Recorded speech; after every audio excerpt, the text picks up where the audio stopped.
a todas las naciones, tal como el Señor Jesucristo lo dijo en Mateo 28. Por tanto, id y haced discípulos a todas las naciones, a toda criatura.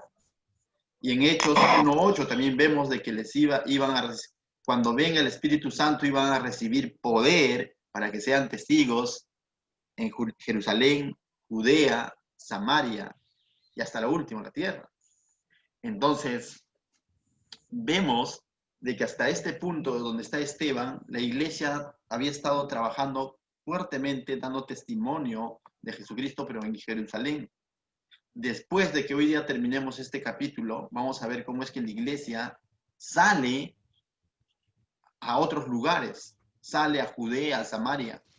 Pero vamos a ver también más adelante cómo es que cuando sale, no sale como que de pronto, ¿sabes qué?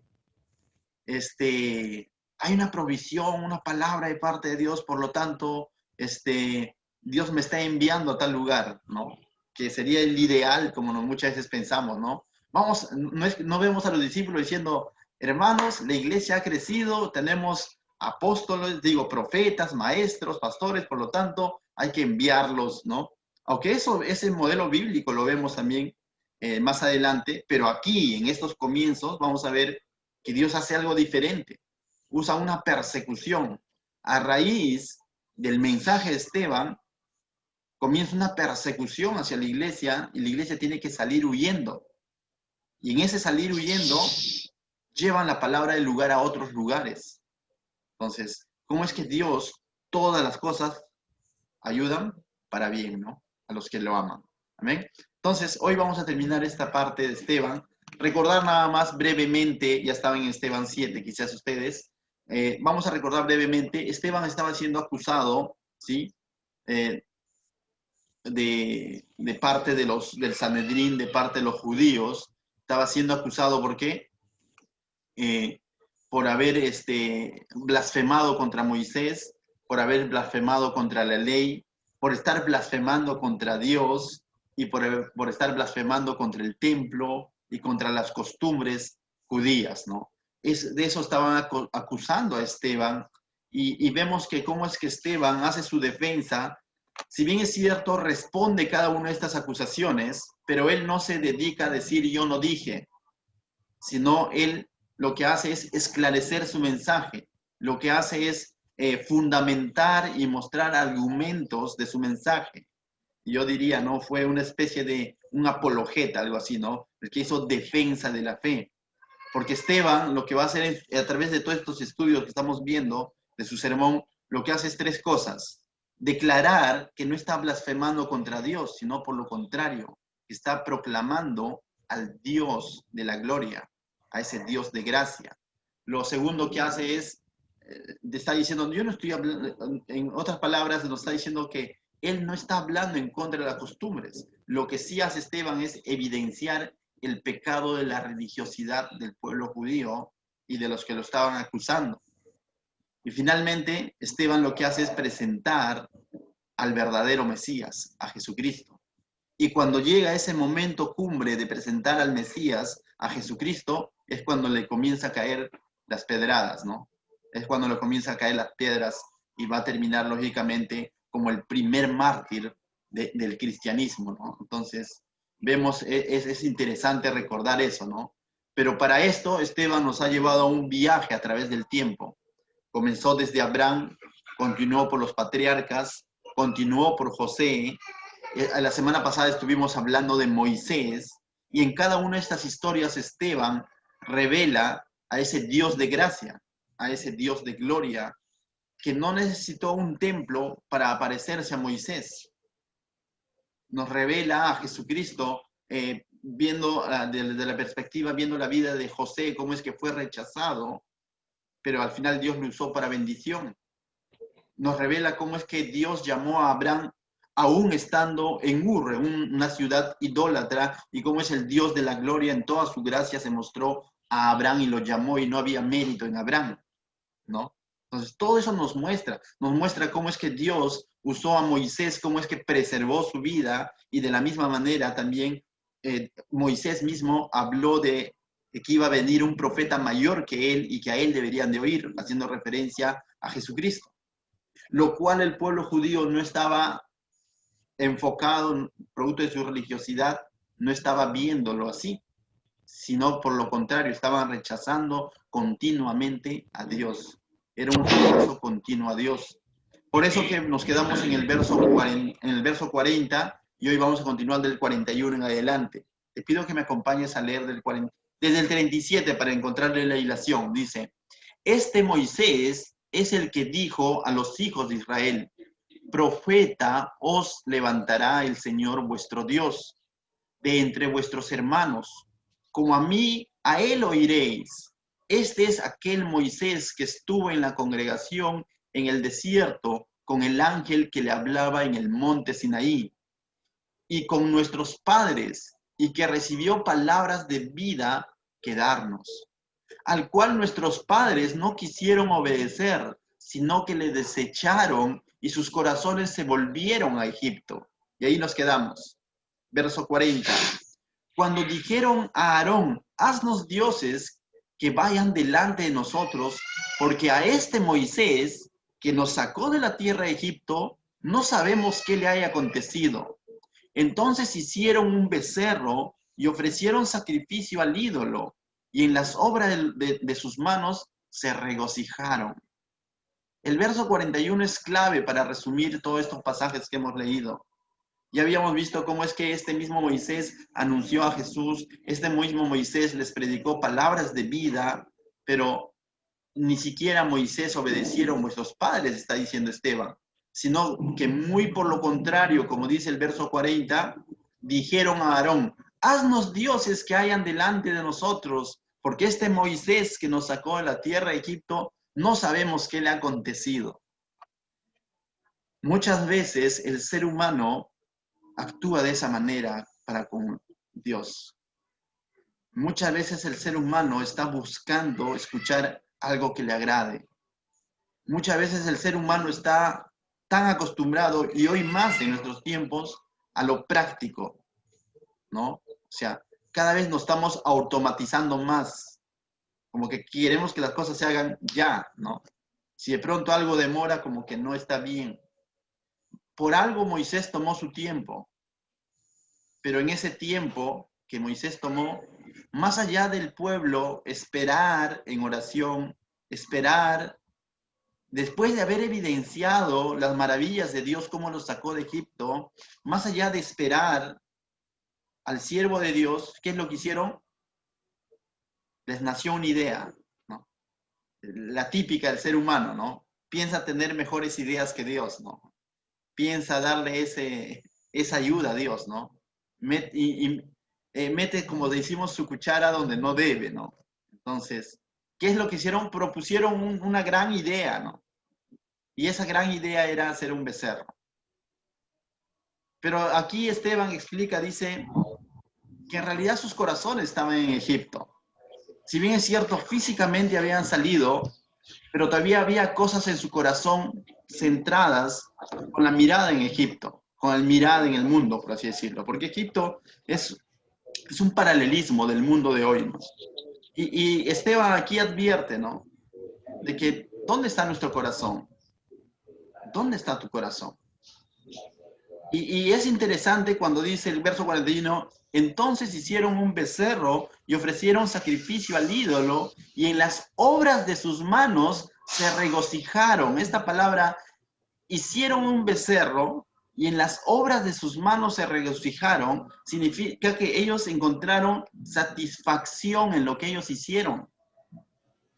Se gozaron, encontraron de pronto una vanagloria dentro de lo que ellos hicieron. ¡Wow! Mira qué tal escultor que soy, ¿no? Algo así. ¡Wow! Mira, ¿de quién fue la idea? ¿De quién fue la idea, no? Y como que es un regocijo, un contentamiento, pero es un contentamiento, vamos a ver, un contentamiento hueco, vacío y momentáneo. Y Esteban, ¿por qué trae esta figura? Porque estamos en los tiempos de Esteban, ¿no? Estamos predicando el tiempo de Esteban, el mensaje de Esteban. Pero este evento sucedió años atrás a Esteban. ¿Por qué Esteban trae esto? Porque lo mismo estaba sucediendo con el judaísmo de aquella época. Con el judaísmo que rechazó a Jesús. Con el judaísmo que ahora estaba juzgando a Esteban. Y quizás no eran todos los judíos, pero la religiosidad hizo que ellos rechazaran a Jesús y ahora están rechazando a Esteban. Y una de las características de la religiosidad es lo siguiente: hacer algo material y luego regocijarse en las obras de sus manos. ¿Y qué es lo que sucedía en los tiempos de Esteban? Lo estaban acusando de blasfemar contra su templo santo, ¿no? Y entonces Esteban con esto le está diciendo, ¿por qué se regocijan de la obra de sus manos? Y los está comparando, porque más adelante vamos a ver cómo es que Esteban es más explícito. Pero por algo le narra toda esta historia para que ellos se puedan ver reflejados en la historia. Quizás ellos ya no habían construido un becerro de oro, pero habían construido un hermoso templo. Y se regocijaban de ese templo. Entonces, lo que Esteban está diciendo aquí es que él no habló en ningún momento en contra del templo, sino en contra de la manera como Israel adoró el templo de Dios, en vez de adorar al Dios del templo. ¿Me dejo entender? Lo que Esteban está demandando es no el templo como tal, porque el templo definitivamente Dios permitió que sea construido, definitivamente. Pero lo que Esteban está demandando es la religiosidad de cómo es que adoraban su templo, el templo de Dios, antes que adorar al Dios del templo. Y eso es algo que también nos trae una enseñanza a nosotros. No es tanto las cosas que yo hago, sino las cosas que Cristo hizo por mí. Y a veces, cuando se pierde el enfoque, justamente el enemigo es lo que pone en situación cosas como estas que quieren quitarle el verdadero lugar a Dios. Hoy en día hay una corriente, una enseñanza que se está prolongando, se está propagando aquí en Perú, he visto incluso en Pachacútec, en iglesias cercanas, donde se está metiendo un pensamiento de judaizar al creyente. De que de pronto dice, eres cristiano, qué bien, pero mira, acabo de descubrir una nueva revelación de parte del Señor, sino que debemos de volver a nuestras raíces del judaísmo. Si tú no guardas el día sábado, estás en pecado con el Señor. Y no se hacen llamar adventistas, por si acaso. No se hacen llamar adventistas. Se hacen llamar cristianos, pero con raíces hebreas. Y están poniendo el día, la ley, por encima de Jesucristo. Este mensaje les caería bien a ellos, pero también nos cae bien a nosotros. Hazte un mea culpa. ¿Qué de pronto, qué costumbre, qué forma de vida o qué quizás estoy poniendo por encima del Señor? Porque este es un mensaje para nosotros. ¿Habrá algo que de pronto estoy poniendo por encima de Dios? Recuerda, la religiosidad no nos permite ver al Dios verdadero. Dios no nos ha llamado a vivir una religión. Es más, Dios no nos ha, es algo que yo lo tengo claro como pastor, como siervo, de que incluso Dios no nos ha llamado a construir megas iglesias, megatemplos. No veo una orden explícita en el Nuevo Testamento o en el libro de Hechos donde diga, y mis pastores construirán inmensos edificios. No. Dios nos ha llamado a guardar, a cuidar, a apacentar, a alimentar, a guiar sus ovejas. Si bien es cierto, se necesita un lugar para congregarnos, sí, pero no es nuestro énfasis. Nuestro énfasis es que la Iglesia del Señor no es una organización, la Iglesia del Señor es un organismo vivo, es un conjunto de creyentes que tienen corazón, que tienen mente, que tienen vida, necesitan estar enfocados en el Señor. No es una organización, no es levantar un nombre. Ay, si de pronto queremos levantar nuestro nombre como iglesia por encima de Dios. Estaríamos cayendo en el mismo pecado de religiosidad que estos hombres. Entonces, volviendo a los pasajes, mis hermanos, para los que recién ingresan, estamos estudiando Hechos, capítulo 7, verso 42 en adelante.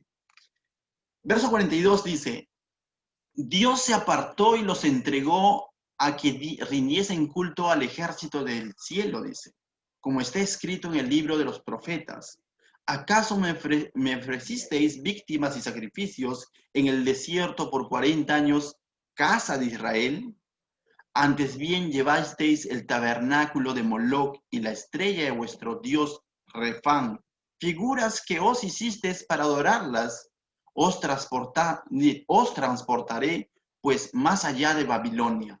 Y aquí Esteban está mostrando un conocimiento histórico de su pueblo, pero está haciendo básicamente referencia a que el pueblo de Israel, recuerda, está narrando la historia, el pueblo de Israel dice, en el desierto, en el mismo desierto, no me rindieron culto.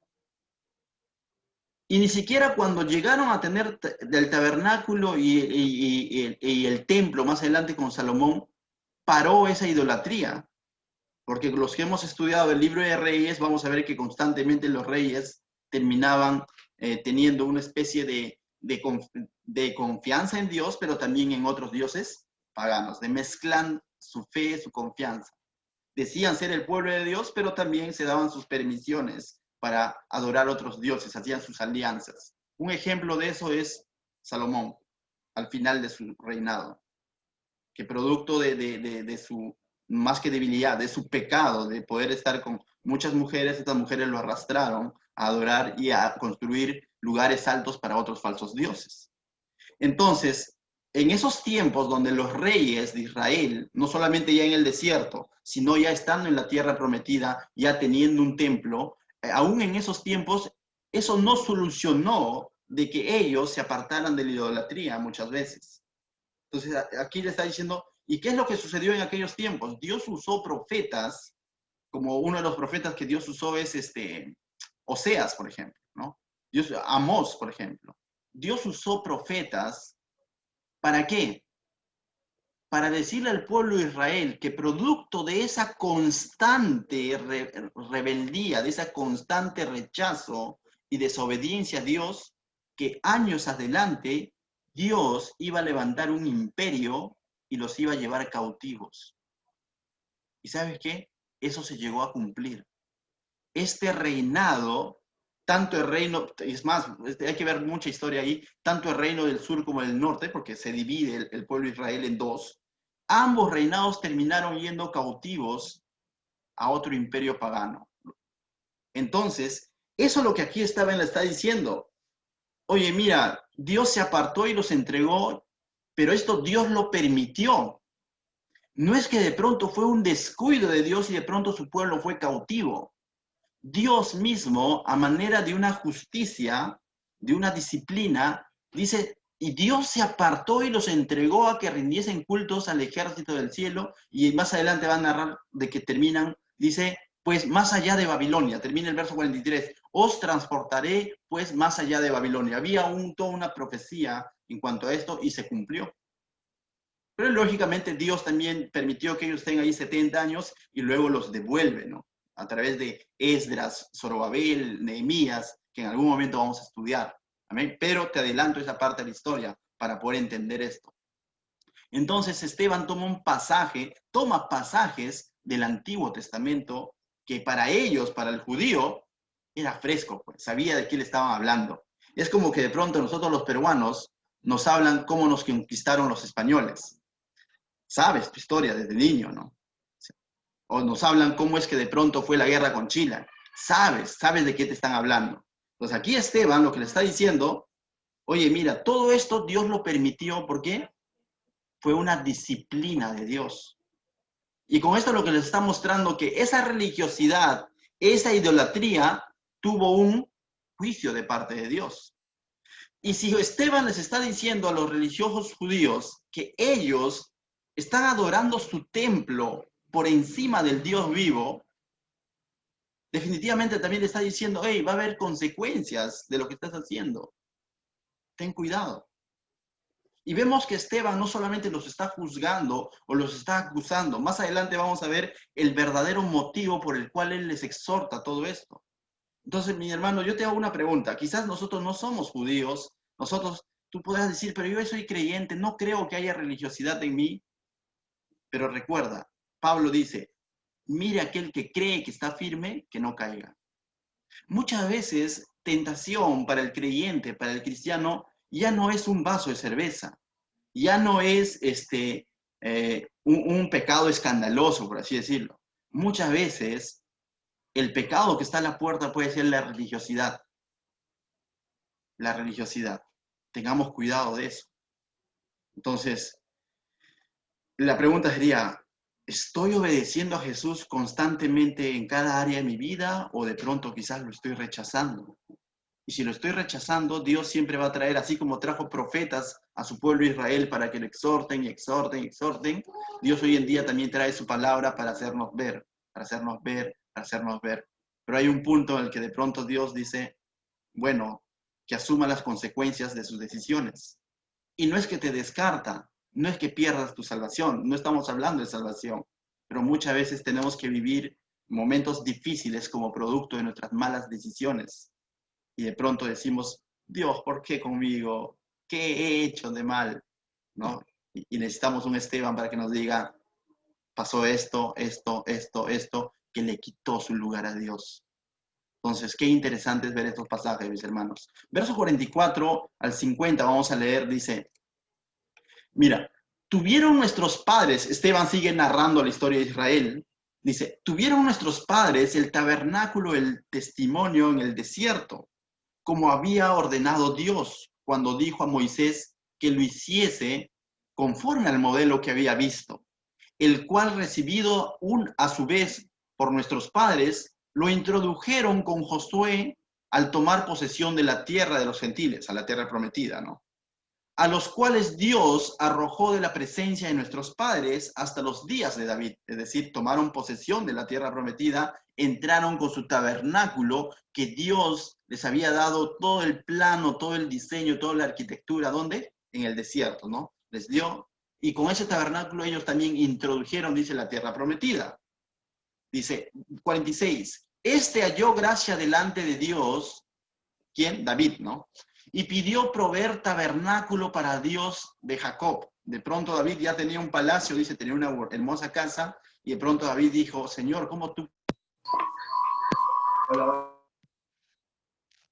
Y disculpa, ya está de vuelta. Lo que sucedió es que en internet, ¿sí?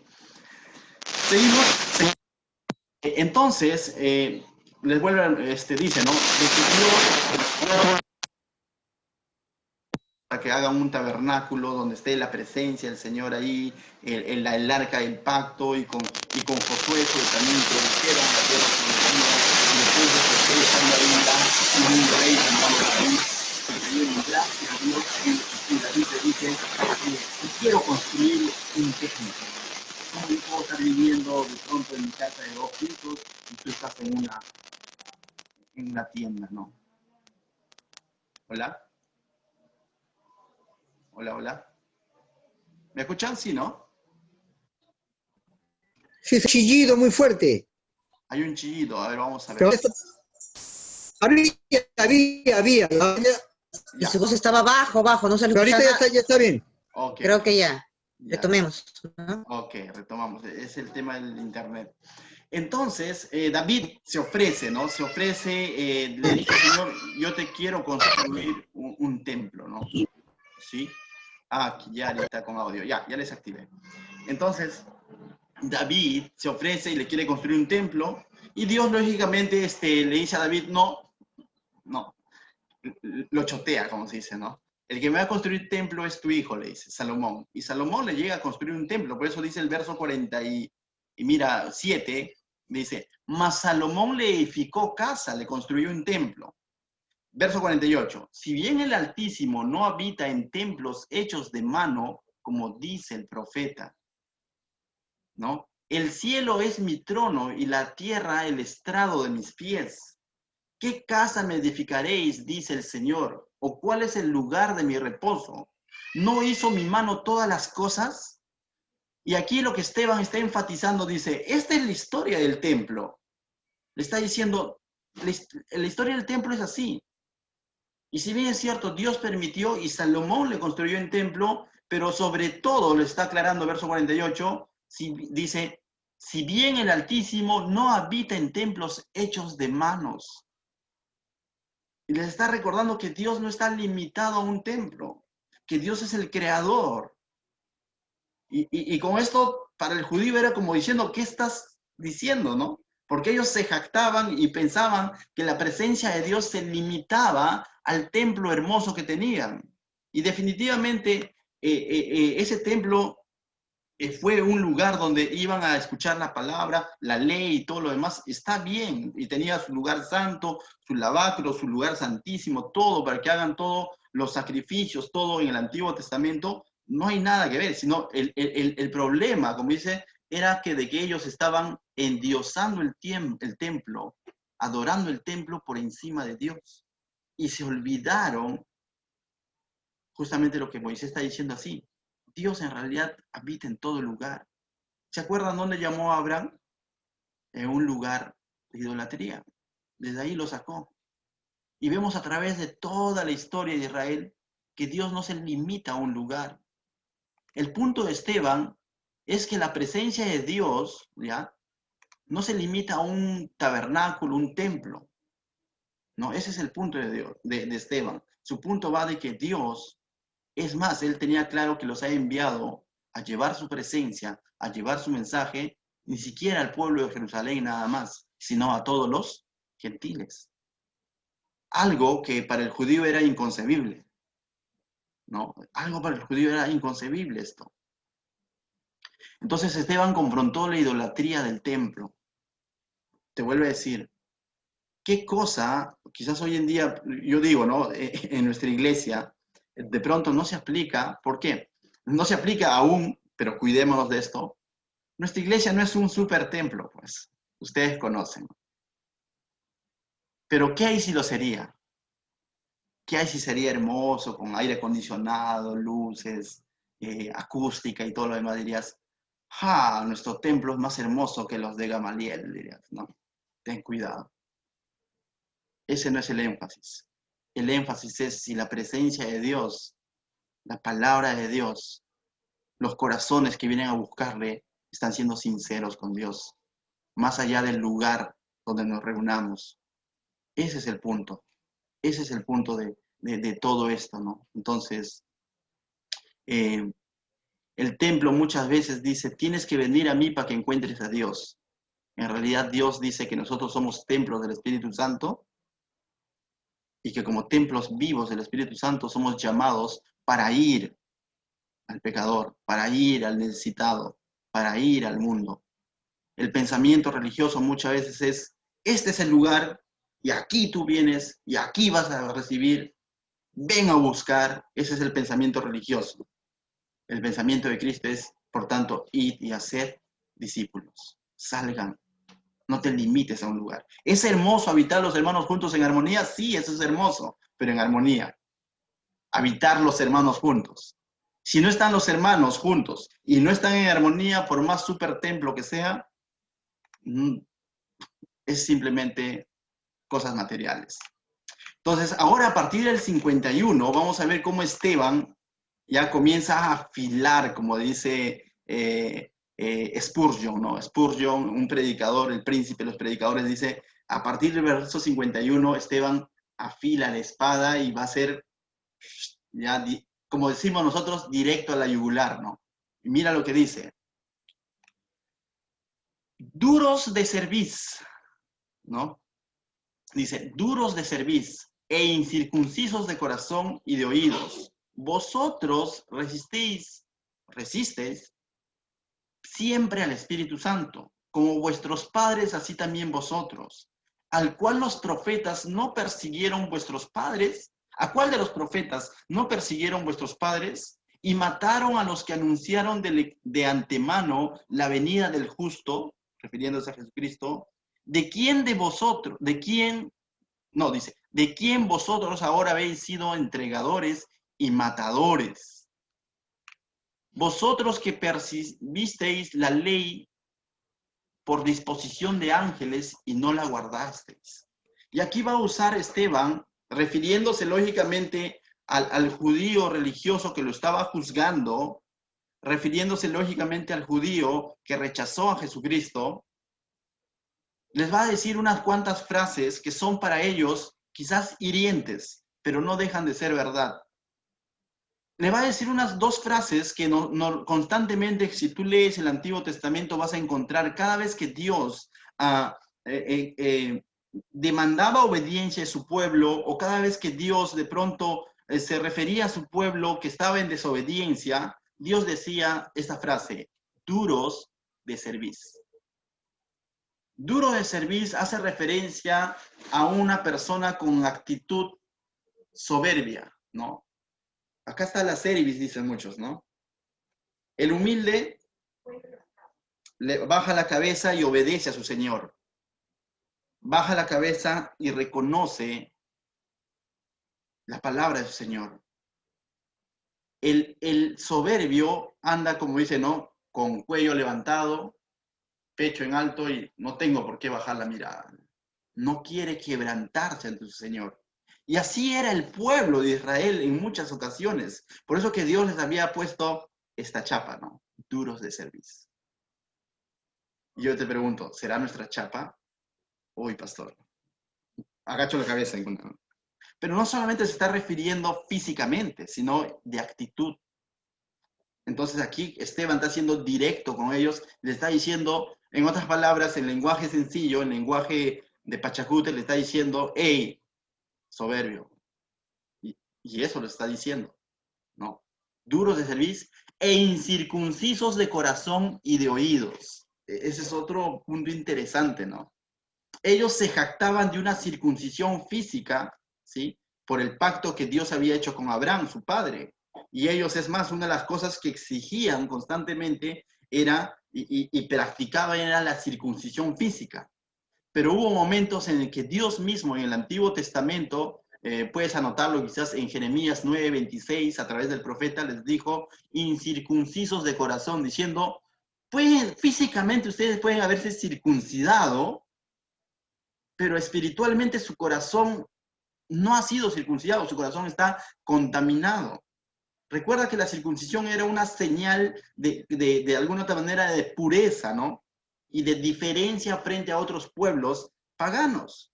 Y con esto Dios, cuando les decía incircuncisos de corazón, lo que está diciendo, puedes físicamente estar cumpliendo los pactos y todo lo demás, los sacrificios, pero tu corazón está lejos de mí, tu corazón está impuro, tu corazón está más que estar alejado del paganismo, está alejado de mí. Y ahora Esteban une estas dos frases y se lo dice a los judíos que lo estaban acusando: duros de cerviz, incircuncisos de corazón. Estos pasajes, como te digo, lo puedes encontrar también en Deuteronomio 10:16. Lo puedes encontrar en Éxodo 32:9. Anótalo y luego lo verificas, ¿no? Pero otra frase que les va a decir en este mismo pasaje que estamos ya leyendo en Hechos, le dice: vosotros resistís siempre al Espíritu Santo, como vuestros padres, así también vosotros. Y te decía, ¿no? Aquí Esteban ya está llevando a un punto de aplicación y les está diciendo: todo lo que les he narrado, el ejemplo de vuestros padres, ¿para qué lo había narrado?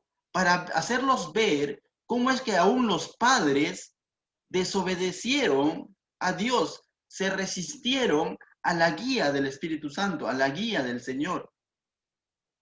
Y le está diciendo ahora: vosotros resistís siempre al Espíritu Santo, como vuestros padres, así también vosotros. ¿Y por qué los padres se resistieron a la voz de Dios? Simplemente por todo el contexto que estamos viendo, por la religiosidad, porque eran duros de cerviz, porque eran incircuncisos de corazón. Cuando de pronto me predicaron el cristianismo, mira, mis padres no eran devotos católicos, pero eran católicos, decían ser católicos. Mis abuelitos también. Y de pronto a mí me dijeron: oye, te invito a la iglesia, mira, me predicaron de Cristo. Y yo me resistía y decía: no, yo soy católico. Pero ni siquiera, simplemente por acogerme a una tradición. Cuando en realidad luego, cuando uno va descubriendo las verdades, lo que realmente dice la Biblia, te das cuenta que has vivido toda una tradición, que has vivido atado a una tradición que definitivamente automáticamente has ido asumiendo que tú eres eso, cuando en realidad no lo eres. Y aquí el judío que está ya confrontando a Esteban o está juzgando a Esteban, de la misma manera habían heredado esta tradición tras tradición, tras tradición, tras tradición. Y aquí Esteban, por eso que está apuntando hasta sus orígenes, y le dice, esta es tu historia. Y Esteban no lo hace con el afán de juzgarlos. Esteban está siendo directo, sí, pero sobre todo lo está diciendo, el origen de todo esto es que te estás resistiendo al Espíritu Santo. Mi hermano, cuando tú escuchas la palabra de Dios, dice que la fe viene por el oír y el oír la palabra de Dios. Dice también la Biblia que el Espíritu Santo nos convence del error, del pecado. Cuando de pronto pasa por tu mente y dices, ah, carambas, y de pronto tú ves esa sensación dentro de ti diciendo, pero esto tiene sentido. Es cuando tú debes de rendirle tu vida al Señor y decirle, Señor, ayúdame a aprender más. Esclarece mi mente. Él es un Dios vivo que te va a escuchar y te va a responder. No te cierres. Lo segundo que puedes hacer es cerrarte y decir, no, a mí me han enseñado así, no, que yo soy así, asá, no, que mis padres son así, asá. Vas a seguir viviendo en el engaño. Vas a vivir siguiendo en el engaño. Y ya Esteban les ha dicho acá a los judíos cómo es que constantemente rechazaron a Dios y cómo es que terminaron desobedientes, duro de servicio. Entonces Dios nos está hablando esta mañana a cada uno de nosotros de la misma manera. Cada vez que escuchamos un mensaje de parte de Dios, así descuadre mis costumbres, así descuadre mi forma de vida, es que a mí me criaron así, es que a mí yo pensaba que era así. Si es algo que nos está mostrando la palabra de Dios, es tiempo de bajar la cabeza y decir, Señor, descontamina mi corazón. Ayúdame, dame claridad. Y el Señor lo va a hacer. Pero si me cierro y me quedo aferrado a la forma como se me enseñó, a la forma como yo veo el mundo, lo más probable es que voy a seguir viviendo en el error. Y van a pasar muchos años más. Lo segundo que nos dice en estas frases es, vosotros habéis sido entregadores y matadores. Y aquí a Esteban está siendo directo, ¿eh? Y esto estaba fresco, ¿no? Habían pasado unos añitos nada más de lo que había pasado con Jesucristo. Estábamos 6 años después aproximadamente. No había pasado mucho tiempo. Y Esteban le está diciendo, vosotros, es decir, la palabra vosotros, a nuestro lenguaje, ustedes ahora son entregadores y matadores. Gran ofensa para los judíos que lo estaban juzgando. Entonces, Esteban le está diciendo, no solamente los padres fueron desobedientes, no solamente los padres rechazaron a Dios, sino así como ellos lo hicieron, ustedes también. Cuando el Hijo del Hombre, cuando Jesucristo vino, lo rechazaron. La Biblia dice, a los suyos vino y los suyos no lo recibieron. Quizás estás escuchando este mensaje por primera vez, pero déjame decirte, hoy también el Señor Jesucristo se está presentando a tu vida. Tú decides si lo aceptas o lo rechazas. Si estamos aquí es porque en algún momento también nosotros reconocemos, se presentó a nuestra vida a través de su palabra. Y nosotros decidimos. Y muchos de nosotros lo hemos aceptado. Y hemos comenzado una nueva historia. Ya no una vida de religiosidad, de costumbres. Hemos comenzado una relación personal de día a día, ir conociéndolo más. Y ciertamente nos hemos dado cuenta que la verdad nos hace libres. Ciertamente nos hemos dado cuenta que nos ha libertado nuestro pecado y hoy podemos decir, tengo una relación viva con Jesús. Y ya no vivo una religión o una costumbre. El Señor Jesús se presenta a través de su palabra. Si tú estás escuchando por primera vez este mensaje, no cometas ese error de rechazarlo. Yo te animo a que lo aceptes y digas, Señor, quiero aprender más de ti. Y vas a ver que en ese transcurso vas a ir descubriéndolo cada vez más.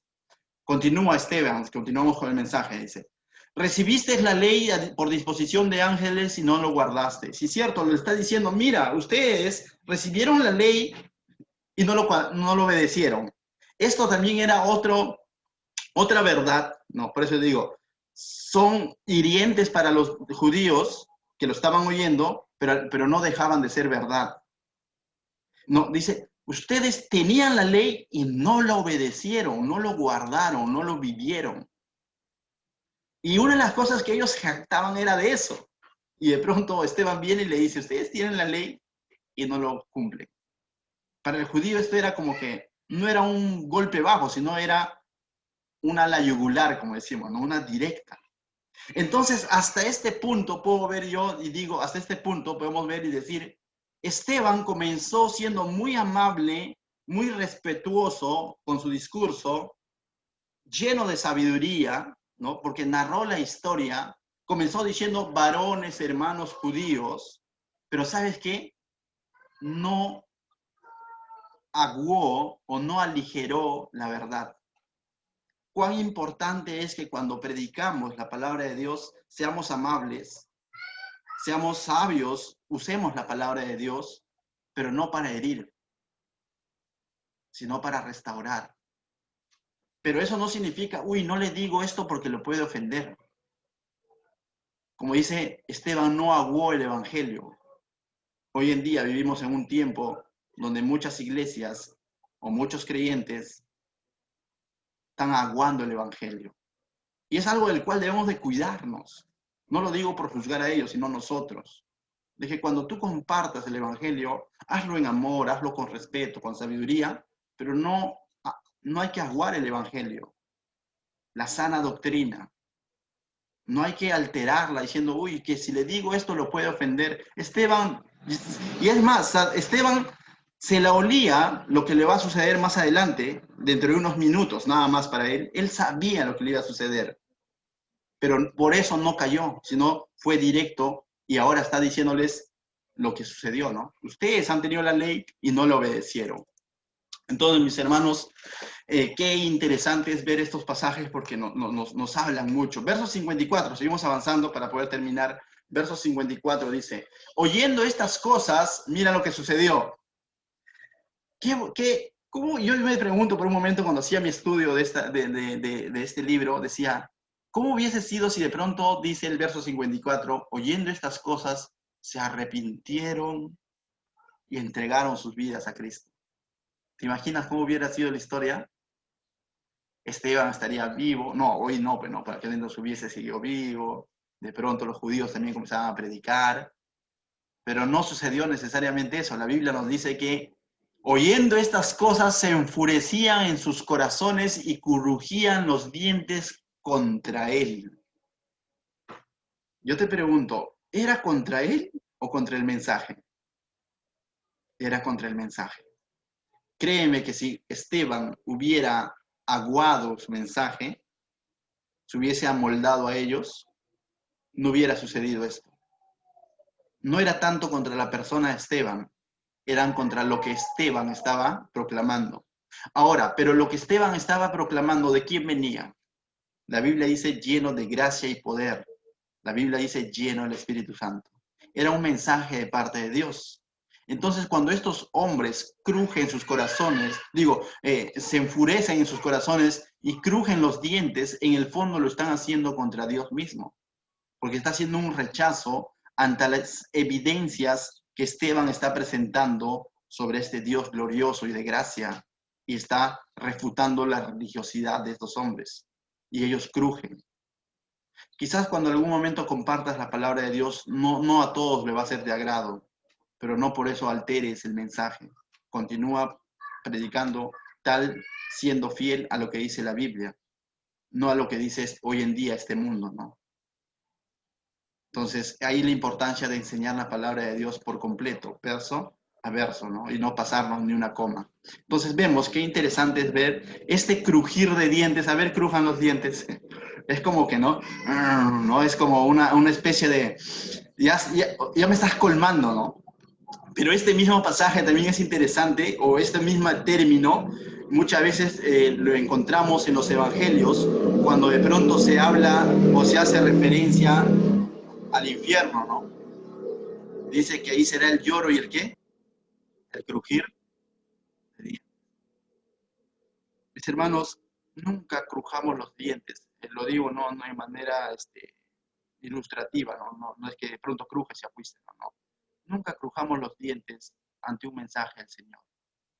Si el Señor hace llegar un mensaje basado en su palabra, es porque conoce nuestros corazones y porque quiere transformarnos, ¿no? A veces sucede eso, ¿no? ¿Quién le habrá contado mi historia al pastor, no? Me chanca. Y ahí estamos crujiendo los dientes a veces, ¿no? Y recuerda, detrás del pastor o quien esté predicando está la palabra de Dios. Siempre y cuando el que predica sea bíblico, ¿no? Definitivamente. Pero no seamos, este contraejemplo, cojámoslo para nosotros de decir, ¿por qué me tengo que enfurecer con el mensaje? ¿Por qué tengo que crujir el diente? Si muy por lo contrario, debo de bajar la cerviz y decir, Señor, transforma mi vida. Y experimentar que su palabra es viva y eficaz. Amén. Continúa el verso 55, mira cómo va a ir terminando esta historia. Ya terminamos la historia de Esteban.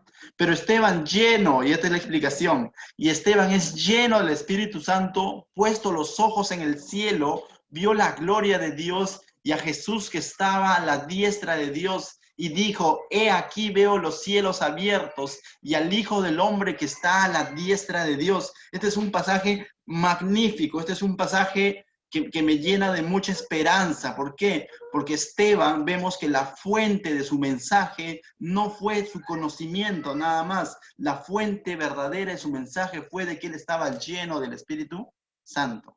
Lo segundo, que cuando él estaba dando su mensaje, su mirada no estaba en qué me va a suceder, su mirada no estaba en que si le va a incomodar o no al judío, su mirada no estaba y de pronto ya están cogiendo las piedras, no, su mirada estaba, dice, puestos en el cielo.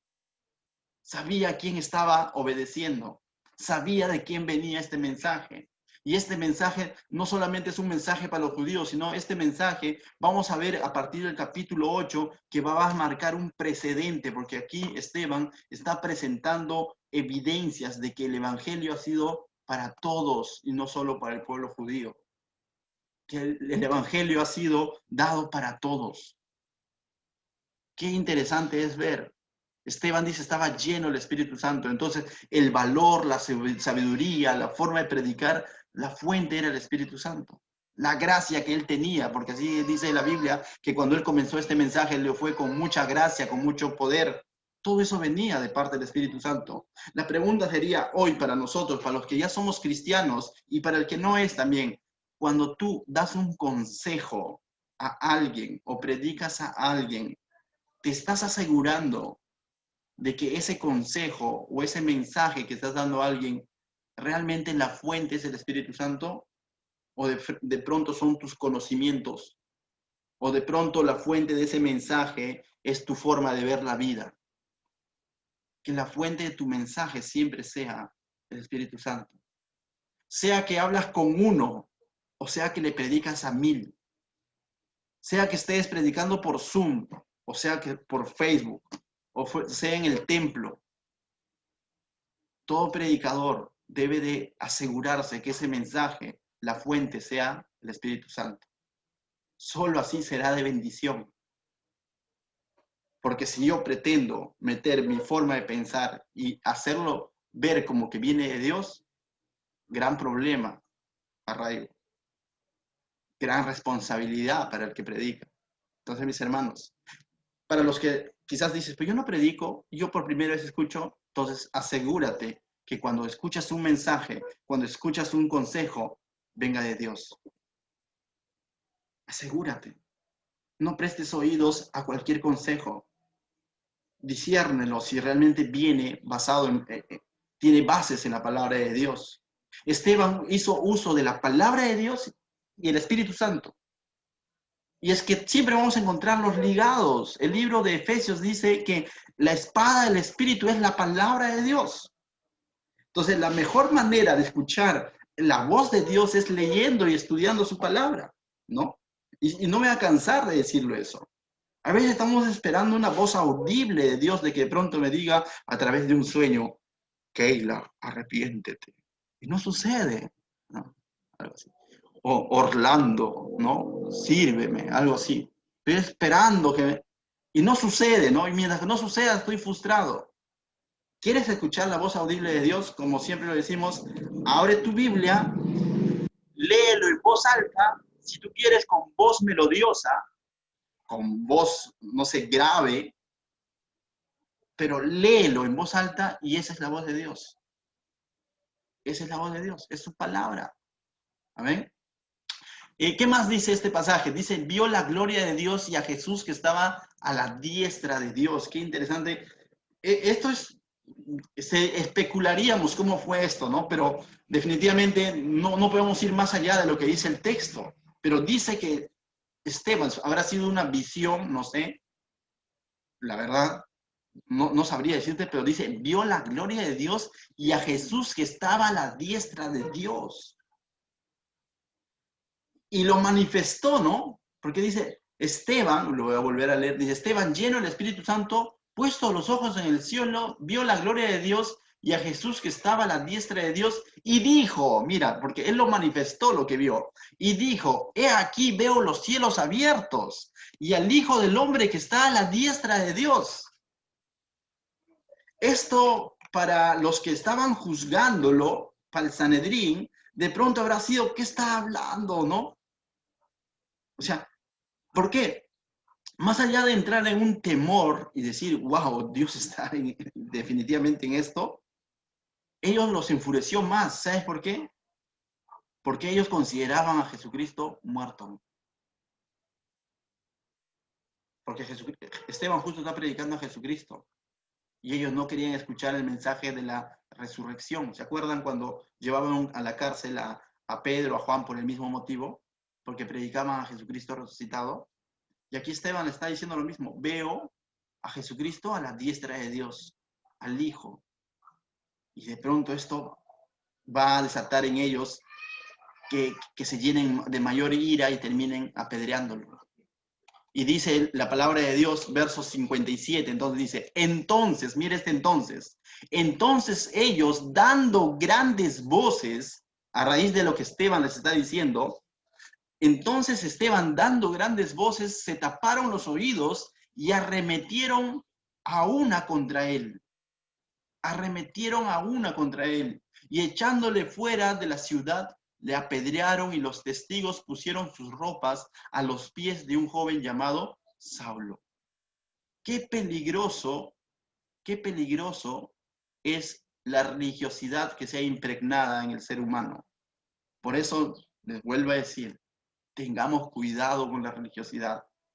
La religiosidad de estos hombres los llevó a tapar sus oídos al mensaje de Dios. A tapar sus oídos al mensaje de Dios. Pero dice, mira lo que dice, tengo que leerlo. Ellos dando grandes voces, ¿qué dice? Se taparon los oídos, dando grandes voces, queriendo imponer su forma de pensar, su forma de ver por encima del mensaje, por encima de lo que dice Dios. Que esa es la religiosidad, que muchas veces queremos poner un mensaje por encima de lo que dice la palabra de Dios. Es que la tradición dice así, es que la iglesia dice esto, es que mi papá me enseñó así, es que mi abuelito creía en esto. Queremos poner nuestro mensaje por encima de la palabra de Dios y tapamos nuestros oídos. Eso es lo que hace la religiosidad. Nuestro país, Perú, no es un país incrédulo. Nuestro país es un país muy creyente, pero creyente en cualquier cosa. Es un país religioso, donde cada quien busca a Dios a su manera. Que de pronto tú le dices, la Biblia dice esto, bueno, yo busco a Dios a mi manera. Al final todas las iglesias nos llevan a Dios. Y la Biblia no nos dice que todas las iglesias. La Biblia dice que solo Jesucristo. Que hay un solo Dios y un solo mediador entre Dios y los hombres, Jesucristo hombre, quien vino a entregar por ti, su vida por ti y por mí. La Biblia dice que Dios, en amor a la humanidad, no envió muchas iglesias ni muchas religiones. Dice, envió a su Hijo unigénito para que todo aquel que cree en Él no se pierda, mas tenga vida eterna. La pregunta es, ¿a quién estás oyendo? Y si de pronto hoy estás escuchando la palabra de Dios, no tapes tus oídos espirituales, no lo hagas. No pretendas poner tus pensamientos por encima de lo que dice la Biblia. ¿Por qué? Porque vas a caer en este mismo pecado de religiosidad en el que cayeron ellos. Fue una palabra escrita para ellos, sí, pero también se aplica hoy en día a nosotros. Nosotros vivimos otro tipo de religiosidad. Entonces, nuevamente repito, si escuchas por primera vez este mensaje, tenlo en cuenta, no tapes tus oídos al Señor. Continúa este mismo pasaje diciendo, arremetieron a una contra él, también dice. Esta palabra arremetieron a una es como, en el griego significa esta palabra arremetieron es ormao, así con H, ormao. Esta misma palabra, ¿sí? El Señor Jesús lo usa en Marcos 5:13. No lo busques, anótalo. ¿Se acuerdan cuando de pronto de los chanchos, donde se meten los demonios, el endemoniado gadareno, salen los demonios y se meten en los cerdos? Y estos cerdos corren violentamente al precipicio. Habla de un movimiento descontrolado, ¿no? De una reacción descontrolada. En su impotencia de no seguir escuchando, los hizo a tener acciones descontroladas, tanto así que dice que arremetieron contra él descontroladamente, por así decirlo, o lo cogieron descontroladamente, algo así. Ese es más o menos el sentido que quiere dar el autor, ¿no? No es que de pronto dijeron, ¿saben qué, Esteban? Lo hemos pensado bien, ya fuiste, ¿no? Sino levantaron la voz, se taparon los oídos y descontroladamente cogieron a Esteban y dice el pasaje que lo apedrearon, ¿no? Dice, arremetieron contra él y echándole fuera de la ciudad, le apedrearon. Tendríamos que quizás dedicarnos 20 minutos más a ver cómo era el sistema de apedreamiento en el contexto judío. Aquel entonces realmente era cruel. Realmente te apedreaban hasta que no se vea ninguna parte de tus miembros. ¿Te das cuenta? O sea, te enterraban prácticamente a punto de piedras. Pero para eso, antes de eso, te despojaban de la ropa. O sea, tú dices, ¿cómo puede llegar un ser humano a llegar a hacer todo eso? El origen era la soberbia, el corazón duro, la religiosidad. ¿Cuánto daño hace al ser humano? Entonces dice, los testigos pusieron sus ropas a los pies de un joven llamado Saulo. Y este es un buen dato para más adelante entender la vida de Saulo, ¿no? Claro, la palabra es de que lo llenaron, apedrearon, es como que lo lapidaron, lo taparon, ¿no? Por así decirlo. Dice, los testigos pusieron sus ropas a los pies de un joven llamado Saulo. Cuando más adelante estudiemos la vida de Pablo, vamos a ver qué interesante es que Pablo manifiesta que incluso él, dice, aquí dice que él era joven, ¿no? Lógicamente Pablo se convierte en el capítulo 9, si no me equivoco, de este libro de Hechos, pero en años es bastante, ¿ya? Pero Pablo de alguna otra manera estuvo presente en este apedreamiento, ¿no? Como parte del Sanedrín, porque él también fue parte del Sanedrín. Qué duro, tú dices, ¿Pablo? Sí, Pablo, ¿no? Entonces, más adelante vamos a verlo, pero ¿cómo es que Dios en su misericordia lo llama? Mira lo que dice versos 59 y 60 y ya terminamos, dice. Y apedreaban a Esteban mientras él invocaba y decía, Señor Jesús, recibe mi espíritu. Esteban no lo vemos huyendo, no lo vemos escapando del apedreamiento, sino dice, mientras él invocaba y decía, Señor Jesús, recibe mi espíritu. Ahora, Esteban definitivamente murió siendo el primer mártir del cristianismo, el primero que entregaba su vida después de Cristo. Alguien dijo ayer, cuando estábamos en un instituto bíblico, hermano Luis, hizo que el sacrificio de Cristo valga la pena. Esteban, en este caso, también tenía claro eso. Hizo que ese sacrificio que Cristo había hecho por él, lo tomó como ejemplo e hizo que valga la pena. No cayó. Y muy por lo contrario, él tenía su fe y su confianza puesta en Dios. Entonces, de pronto, esta circunstancia difícil no es que de pronto creó un mártir, no, reveló el corazón de un mártir. Porque él estaba dispuesto a hacer lo que hizo desde antes de que comenzara todo esto, desde que Dios lo llamó. Desde que Dios lo llamó para repartir panes a las viudas. La palabra de Dios dice que estaba lleno del Espíritu Santo, lleno de la palabra de Dios y de buen testimonio. Característicos de un cristiano genuino. Y aquí se está evidenciando hasta dónde llegó esa llenura. Al terminar siendo el primer mártir del cristianismo. Y qué privilegio, diría yo, ¿no? Otro diría quizás, qué piña, ¿no? No, qué privilegio. Porque todos los demás que lo siguieron, siendo apóstoles incluso, terminaron con muertes similares. Terminaron en una cruz. Entonces, qué distinto a ver a los predicadores de hoy en día, ¿no? Y de pronto tú dices, hoy en día no vemos personas así, sino de pronto piensas que el ser predicador es ser bendecido por el Dios Altísimo y de pronto viajar en aviones y todo lo demás, pero aquí veo a Esteban muriendo apedreado a causa del Evangelio. Pero ¿sabes qué? Me trae mucha esperanza porque dice que Esteban, en medio de esto, dijo lo siguiente: puesto de rodillas, clamó a gran voz, Señor, no le tomes en cuenta este pecado. Palabras similares a las del Señor Jesucristo. Es una oración que Esteban está haciendo en los últimos minutos de vida. ¿Y sabes por quién está orando? Por los que lo estaban apedreando. Dice, Señor, no les tomes en cuenta, no les tomes en cuenta, dice, este pecado. Sabía que era pecado lo que estaban haciendo con él, pero dice, no le tomes en cuenta. Y yo creo en mi corazón que Dios respondió a esa oración. ¿Sabes cómo? Con la conversión de Pablo. ¿Era uno de los que estaba ahí? Sí. Era uno de los que estaba ahí. Y más adelante vemos que uno de los que estaba ahí termina convirtiéndose. Pero también veo de que muchos de los que estuvieron ahí apedreando no se convirtieron. Y nuevamente me lleva a pensar, algunos lo rechazarán, pero algunos, al ver al Cristo verdadero, como Pablo lo vio más adelante, van a entregar su vida. Pero qué interesante es la oración de un mártir, ¿no? No les tomes en cuenta este pecado. Y ciertamente Dios perdonó a Pablo.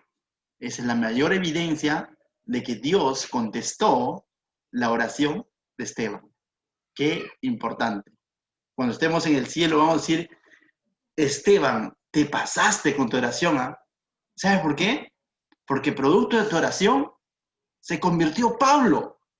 Y producto de la conversión de Pablo, hubo un Timoteo, un Tito, las cartas y todo. ¿Cómo es que de pronto el evangelio llegó, no? ¿Cómo es Dios cuando usa realmente a sus siervos?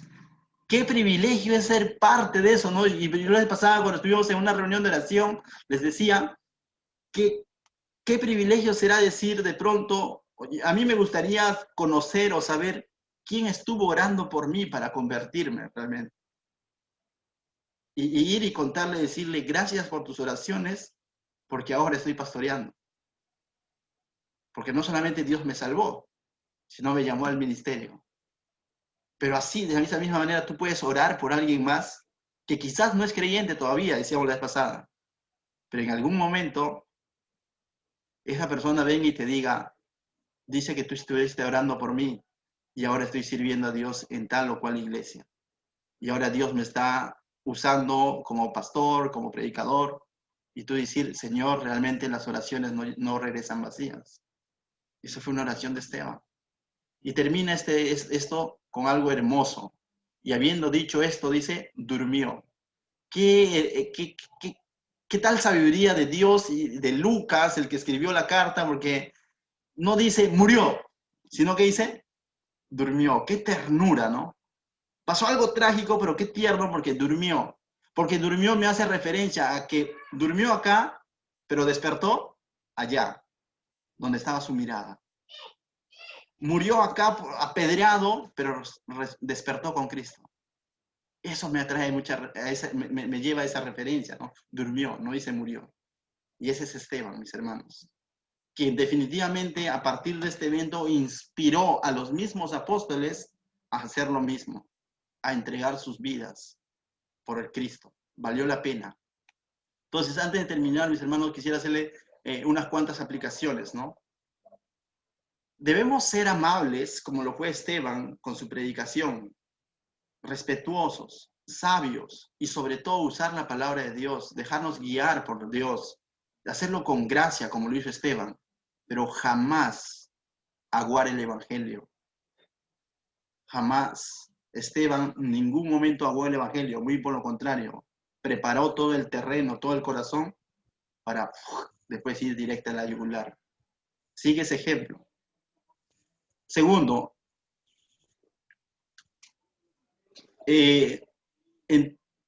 pregúntate lo que te dije hace un momento, ¿no? Cuando tú compartes a alguien, ¿estás seguro que la fuente de tu mensaje, de tu consejo, es el Espíritu Santo? Asegúrate. Cada vez que das un consejo, cada vez que predicas a alguien, asegúrate que la fuente sea el Espíritu Santo.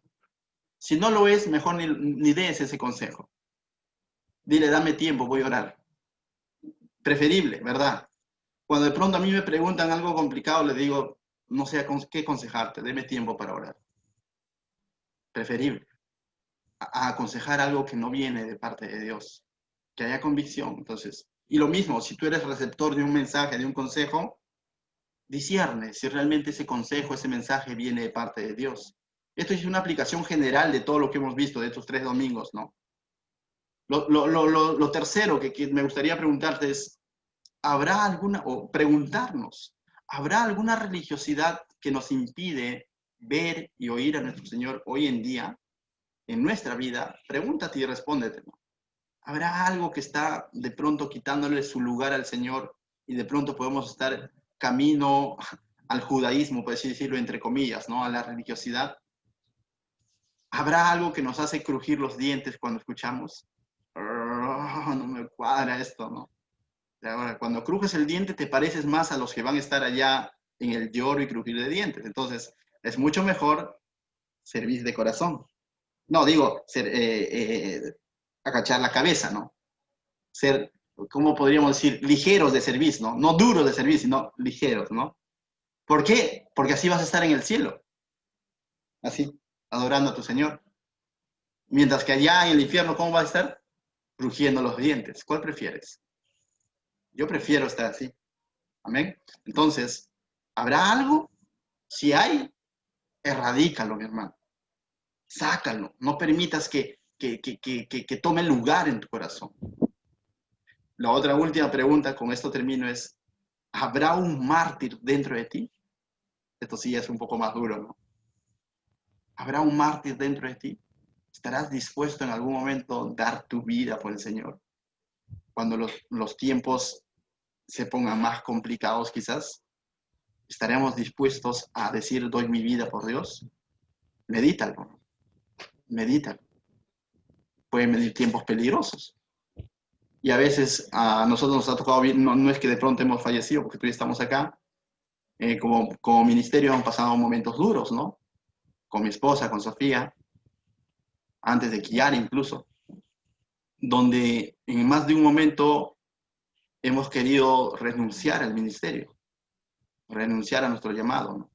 Por momentos duros que hemos pasado. Nosotros, los que saben, en algún momento perdimos un bebé. Pero como siempre lo digo, tuvimos 2 opciones. Uno es renunciar y lo otro es aferrarnos. Y hemos optado a aferrarnos. Y te aconsejo lo mismo, en cada momento difícil de tu vida, elige aferrarte. Porque solo con Él vas a poder pasar ese tiempo de aflicción. Pero vas a poder dormir en el Señor, descansar en Dios. Amén. Entonces, oramos, mis hermanos. Padre mío, te doy gracias, Señor, esta noche o esta mañana, Señor, por cómo es que tú nos has hablado a través de la predicación de este